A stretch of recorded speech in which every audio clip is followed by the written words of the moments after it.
네, 오늘 우리가 함께 읽은 이 열왕기상 18장 말씀은 그 유명한 엘리야 선지자가 이제 흔히 표현하는 대로 갈멜산 대첩 이렇게 불릴 정도로 유명한 그 사건을 기록하고 있습니다.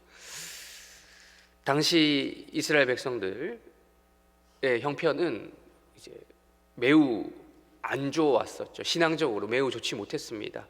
어제 날조 본문 말씀을 통해서도 여러분들이 접했던 17장 말씀에 보면 이미 아합 왕과 그 아내인 왕비인 이세벨에 의해서 이스라엘의 영적인 상태는 아주 엉망이었습니다. 그런데 하나님께서는 이들을 영적 상태만 안 좋다고 가만 내버려 두신 게 아니라 이들의 육체적 상태, 즉 경제적 형편도 어렵게 만드셨죠.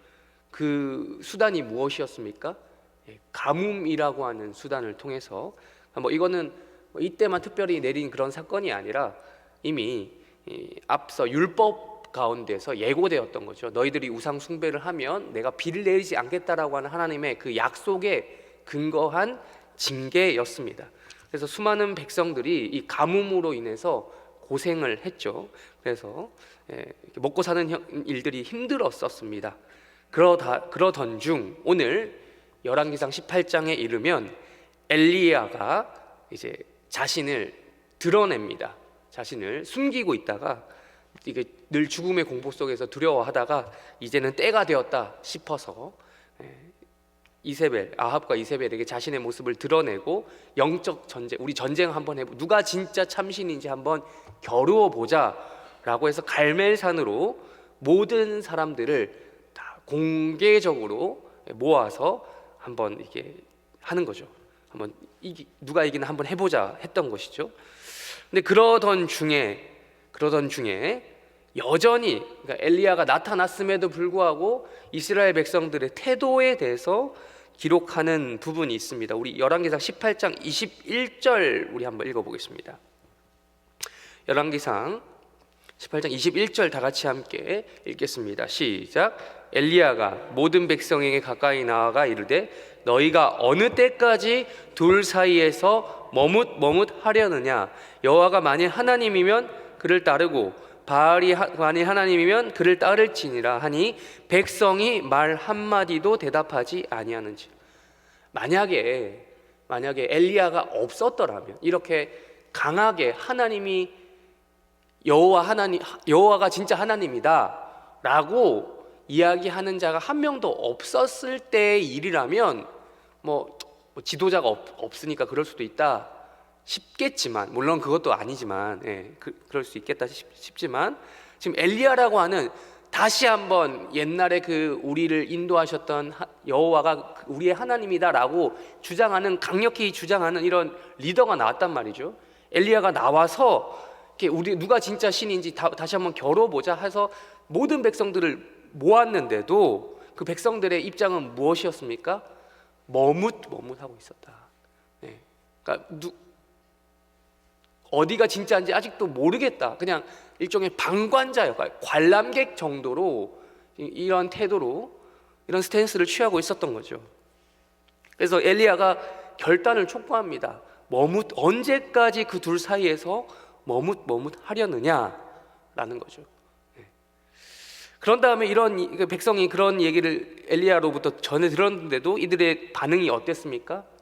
그 중에 한 명이라도 따라갔다 이런 기록이 없고, 백성들이 말 한마디도 대답하는 사람이 없었다라고 이야기하고 있습니다.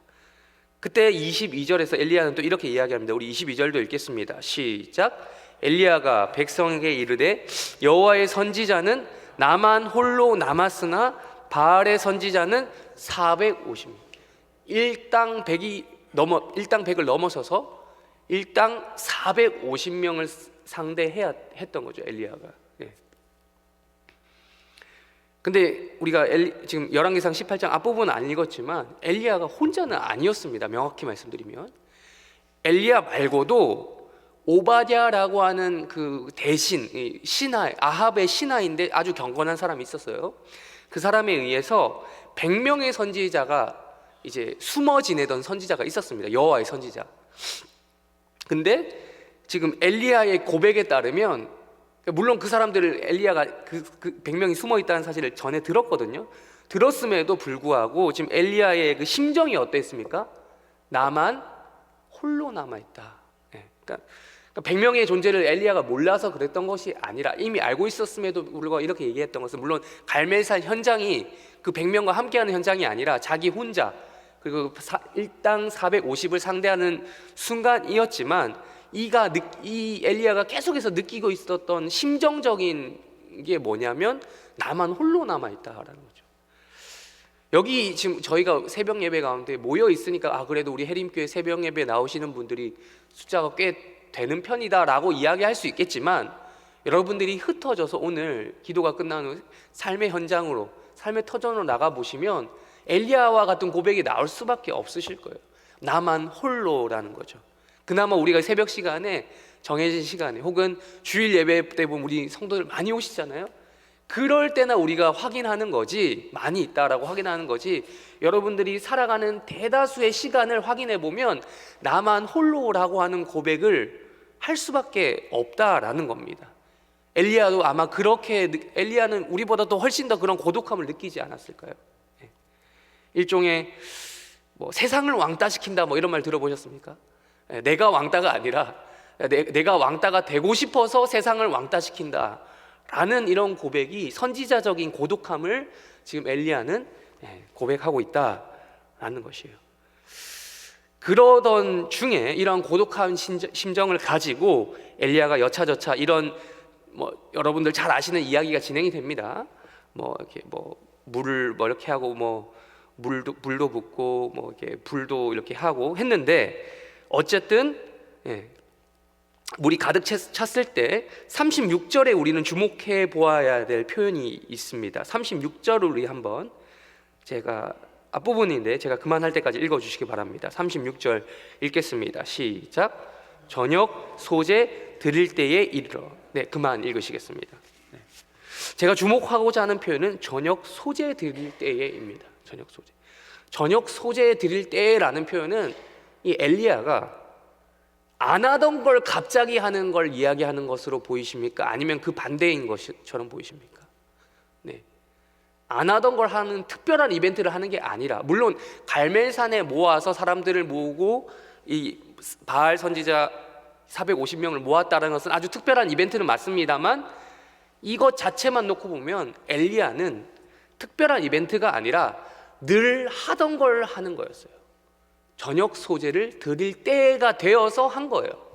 근데 바알 선지자들은 앞에서 우리가 읽지 않았지만 흔히 하는 말로 별의별 쇼를 다 하죠. 심지어 바알이 응답하지 않으니, 비를 내리지 않으니 자신의 몸을 자해하는 방식으로까지 신의 어떠한 이벤트, 생쇼를 하는 겁니다. 그럼에도 불구하고 바알은 응답하지 않았습니다. 당연한 거죠. 바알이라는 신은 없으니까요. 그런 신은 없는 신이니까 반응하지 않는 게 당연하죠. 그런데 엘리야는 특별한 이벤트를 하려고 했던 것이 아니라 늘 하던 거, 저녁 소재들, 마치 여러분들이 늘 새벽 기도 하듯이, 새벽 기도가 아니더라도 늘 기도하듯이, 기도하러 할 때가 됐으니 기도하러 나왔듯이 그때 이르러 하나님께 여차저차 이런 얘기를 쭉 합니다. 36절 37절에 이어지는 내용들을 가지고 하나님께 요청합니다. 응답해 달라고 요청을 합니다. 그때 어떤 일이 일어났습니까? 우리 38절 읽었지만 다시 한번 읽겠습니다. 시작. 이에 여호와의 불이 내려서 번제물과 나무와 돌과 흙을 태우고 또 도랑의 물을 핥은지라. 하던 거 했을 때 어떤 역사가 일어났습니까? 이런 하나님의 불이 내리는 역사가 있었다라는 거예요. 제가 아까 우리가 함께 불렀던 찬송가 있잖아요. 주로 부흥회 때 많이 부르는 찬송가인데, 그러니까 부흥회 때만 우리가 부흥을 구하는 것이 아니라 그때만, 특별한 이벤트 때만 여호와의 불이 임하기를 구하는 것도, 물론 그것도 그거지만 늘상 하던 것 가운데 하나님의 역사가 일어난다라는 거예요. 성경이 이야기해 주는 거예요. 늘상 우리가 기도하러 나왔을 때, 오늘도 우리가 늘 기도하는 날 중에 하나가 되겠지만, 어느 때인지 정확히 모르지만 늘상 기도하러 하나님께 나왔을 때 어느 하나님의 특정한 때가 되면 여호와의 불이 내리심을 여러분들 믿으시기 바랍니다. 예. 번제물과 나무와 돌과 흙을 태우고 도랑의 물까지 핥아버렸다. 불이 얼마나 뜨거웠으면 물까지 다 증발시킬 정도로 이런 일들이 일어났다라는 거예요. 그때 39절에 그런 모든 백성들의 고백이 드디어 나오게 되는 겁니다. 엘리야 한 사람, 이 한 사람의 신앙 때문에, 이 사람의 믿음 때문에, 이 사람 한 사람의 믿음 때문에 모든 백성들이, 그때 머뭇머뭇거리고 있던 그 백성들이 여호와 그는 하나님이시로다라는 고백을 하게 되는 것이고, 이어서 45절에 눈으로 보시면 큰 비까지, 그 가뭄이 가물어서 많은 백성들이 굶어 죽어가고 있던 그때에 큰 비가 내려 모든 사람들이 이 가뭄을 해결하게 되는 놀라운 역사가 일어나게 되는 거예요. 우리 또 다른 날주 본문 한번 살펴보시겠습니다. 이 엘리야와 같은 놀라운 역사를 경험했던 자들에 대해서 우리 한 번 더 살펴보겠습니다. 신약 성경 데살로니가 전서 1장 말씀입니다. 신약 성경 데살로니가 전서 1장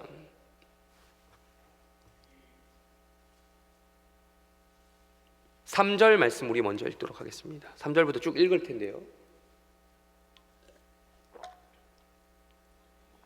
다 같이 3절 말씀 읽겠습니다. 시작. 너희의 믿음의 역사와 사랑의 수고와 우리 주 예수 그리스도에 대한 소망의 인내를 우리 하나님 아버지 앞에서 끊임없이 기억함이니. 아멘. 우리가 고린도 전서에서 잘 나오는 그 말씀, 믿음, 소망, 사랑, 이 바울이 세 가지 단어를 많이 쓰죠, 같이. 그 표현이 다시 한번 나오는데, 이 데살로니가 교회에 있던 그 성도들이, 이 교인들이 이 세 가지가 있었다라는 거예요. 그냥 믿음, 사랑, 소망 이렇게 이야기하고 넘어가지 않았어요. 그런데 그 순서도 보면 재밌습니다. 고린도전서에서는 사랑을 강조하기 위해서 사랑을 맨 끝에 놨죠. 믿음, 소망, 사랑. 근데 여기는 지금 바울이 소망이라고 하는 것을 강조하기 위해서 믿음, 사랑, 소망을 이 순서로 제시하고 있어요. 근데 어쨌든 다 의미는 있습니다. 믿음이 그냥 믿음이 아니라 어떤 믿음이요? 역사하는 믿음. 그냥 말뿐인 믿음, 흔히 말하는 죽어있는 믿음, 야고보서의 표현대로 하면 죽어있는 믿음, 그런 것이 아니라 역사하는 믿음, 일하는 믿음이라는 거예요. 그리고 두 번째, 사랑의 수고. 그냥 우리가 또 말뿐인 사랑을 할 수 있겠죠. 얼마든지 사랑한다 말은 하는데 실제로 사랑하지 않는 이런 일들이 주변에서 얼마든지 우리는 찾아볼 수 있죠. 그런데 수고가 있는 사랑, 이거는 또 다른 사랑입니다. 우리 부모님들 아시잖아요. 자녀를 사랑한다고 했을 때 그 사랑의 진짜임을 알 수 있는 것은 여러분들이 그 자녀를 위해 수고하셨기 때문이 아니겠습니까? 세 번째, 소망. 그냥 소망이 아니라 인내하는 소망. 소망이라는 것이 구체적이고 실제적인 것이면 참을 수 있다는 거죠. 인내할 수 있다는 거죠. 이 세 가지에 대해서 바울은 이야기하고 있어요. 이게 무엇과 대비되냐면 우리 5절을 한번 보시죠. 5절 읽겠습니다. 시작. 이는 우리 복음이 너희에게 말로만 이른 것이 아니라 또한 능력과 성령과 큰 확신으로 된 것입니다. 여기까지 읽겠습니다. 뭐가 아니라요? 말로만 이른. 그러니까 말뿐인 믿음과 말뿐인 사랑과 말뿐인 소망이 아니라 큰 능력과 성령과 큰 확신으로 된 것이다. 마치 엘리야의 그 불이 이 교회에 동일하게 임했던 거예요. 엘리야가 구했던 그 여호와의 불이 데살로니가 교회에서는 있었던 거죠. 바울이 복음을 전함으로써 바울과 실라와 디모데에 의한 이 사역의 결과가 바로 여호와의 불이 이 땅 가운데, 그 데살로니가 교회 가운데 떨어졌던 것이죠. 이런 일들이 있었음을 바울은 기억해내고 역사하는 믿음과 수고가 있는 사랑과 기다린 인내가 있는 이 소망에 대해서 이야기하고 있다라는 것입니다. 말로만 아니라 능력과 성령과 큰 확신으로 된 것이다 라고 지금 바울은 말 그대로 확신에 차서 이야기하고 있다라는 것이에요. 그런데 마지막으로 제가 소망이 마지막으로 등장한다고 말씀을 드렸죠. 그 이유가 있습니다. 이 데살로니가 교회에 특별히, 물론 모든 서신서가 여러분들이 비슷해 보이시면 안 돼요. 여러분들이 뭐 바울이 쓴 여러 가지 서신서가 있는데 로마서는 로마서 나름대로의 주제가 있고, 고린도 전후서는 나름대로 그 주제가 있고, 이 데살로니가서만의 그 주제가 있습니다. 특별히 미리 답을 말씀드리면 재림 신앙에 관한 문제, 그러니까 예수님께서 다시 오시는 그 문제에 대한 목회적인 구체적인 문제가 있었기 때문에 바울이 지금 이 소망의 인내를 마지막으로 두고 있는 거죠. 특별히 이것이 6절과 연결되는데 우리 6절도 우리 한번 읽어보겠습니다. 6절 시작. 또 너희는 많은 환난 가운데서 성령의 기쁨으로 말씀을 받아 우리와 주를 본받는. 데살로니가 교회가 뭐 가운데 있었다고요?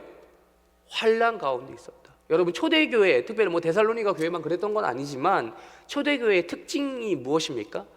뭐가 많았다? 우리도 지금 뭐 믿는데 쉽지 않겠죠. 그러나 우리는 옛날 생각해 보면 비교적 덜 어려운 환경 속에서 자유롭게 예수님을 믿지 않습니까? 그런데 초대교회 때 어떻다고 들었습니까? 환난과 핍박과 박해가 많았죠. 우리보다 많았으면 많았지 적지는 않았겠죠. 네. 실제로 예수를 믿는 것 때문에 박해를 받은 사례가 성경에도 기록되어 있고 교회 역사 가운데도 많이 기록이 되어 있지 않습니까? 환난 가운데서 있었기 때문에 특별히 이 데살로니가 교회가 다른 초대 교회보다 이런 것들에 많이 노출되어 있었기 때문에 지금 격려하는 차원에서 너희들이 믿음을 잘 지키고 있구나, 그런 의도에서 소망의 인내라고 하는 것을 강조하고 있다는 거예요. 너희들이 지금 가지고 있는 그 소망은 그런 뭐 허무맹랑한 아무 목표가 없는 그런 것들이 아니라 분명한 목표를 가지고 있는 소망, 그에 따른 너희들이 가지고 있는 인내다라고 지금 이야기해주고 있다는 거죠. 이들의 이 환난 가운데서 참고 있는 이 인내가, 소망을 품은 이 인내가 자기들뿐만 아니라, 그러니까 바울에게도 사도 이 복음을 이들에게 전했던 바울에게도 위로와 격려가 되었을 뿐만 아니라 주를 본받았기 때문에 7절에 이렇게 이야기합니다. 우리 7절 읽겠습니다. 시작. 그러므로 너희가 마게도냐와 아가야에 있는 모든 믿는 자의 본이 되었다. 너희들이 바울이 전한 이 복음을 본받았을 뿐만 아니라 주님, 특별히 고난을 당하신 예수님, 인내로서 그 고난을 감당해내신 천국 소망을 먼저 바라보셨던 예수님을 본받았을 뿐만 아니라 너희들의 그 믿음이 너희들뿐만 아니라 이 모든 지역에 주변에 있는 모든 교회들에게 뭐가 되었다? 본이 되었다라고 이야기하고 있는 것입니다. 그러니까 여호와의 불이 임한 공동체는 이러한 일들이 있다는 거예요. 믿음의 역사가 있고 사랑의 수고가 있고 소망의 인내가 특별히 있다라는 것입니다.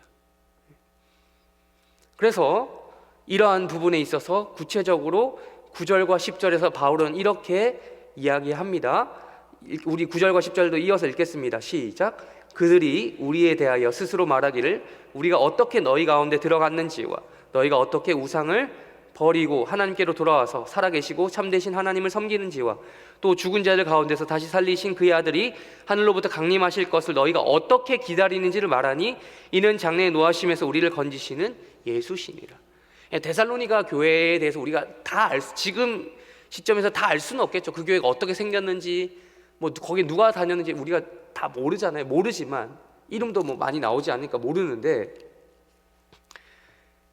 어렴풋이 이 바울의 말을 통해서 추측할 수 있는 것은 어렴풋이 아니라 확실히 추측할 수 있는 내용은, 첫 번째, 이들이 어떻게 복음을 받아들였는지, 즉 어떻게 믿음을 가졌는지, 어떻게 이 공동체에 데살로니가 교회 가운데 여호와의 불이 임했는지, 즉 바꿔 말하면 바울이 어떻게 너희 가운데 들어갔는지에 대해서 이야기하고 있고요. 두 번째, 어떻게 그 결과로 인해서, 믿음을 받아들인 그 결과로 인해서 우상을 버리고 하나님께로 돌아와서 살아계신 그 하나님을 섬기는지, 그러니까 어떤 방식으로 하나님을 섬기는지 나오죠.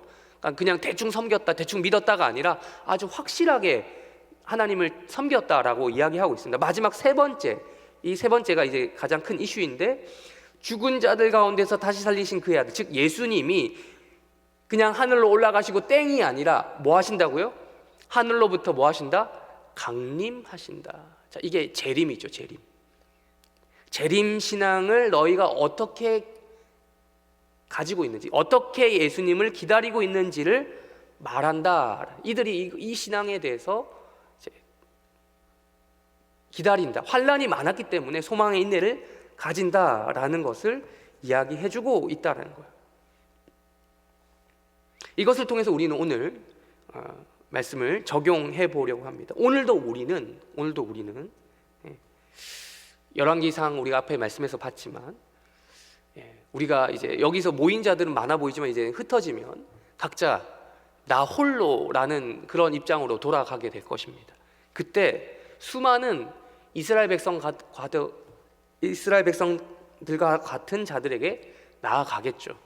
머뭇거리는 자들에게 나아가게 될 것입니다. 그들과 함께 여러분들이 어울려 살면서 여러분들이 그들에게 영향을 받는 것이 아니라 도리어 영향을 줄 수 있는 사람으로 살아갈 수 있을 것인가, 우리가 이 시간 기도하면서 다시 한번 고민해 봐야 하는 것입니다.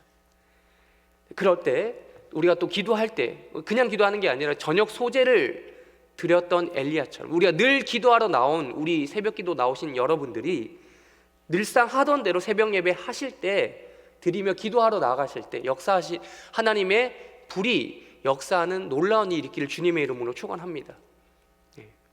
믿음의 역사, 사랑의 수고, 소망의 인내가 여러분들의 오늘 하는 이 기도를 통해서 이어지기를 간절히 축원한다는 말씀입니다.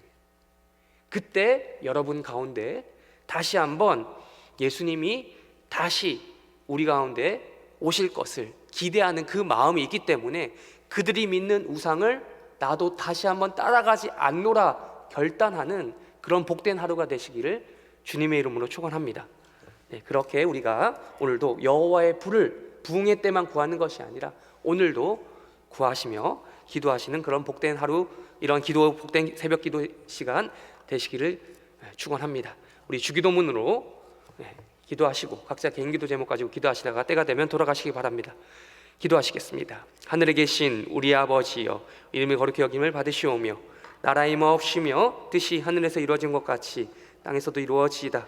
오늘날 우리에게 일용할 양식을 주옵시고 우리가 우리에게 죄 지은 자를 사하여 준 것 같이 우리 죄를 사하여 주옵시고 우리를 시험에 들게 하지 마옵시고 다만 악에서 구하옵소서. 대개 나라와 권세와 영광이 아버지께 영원히 있사옵나이다. 아멘.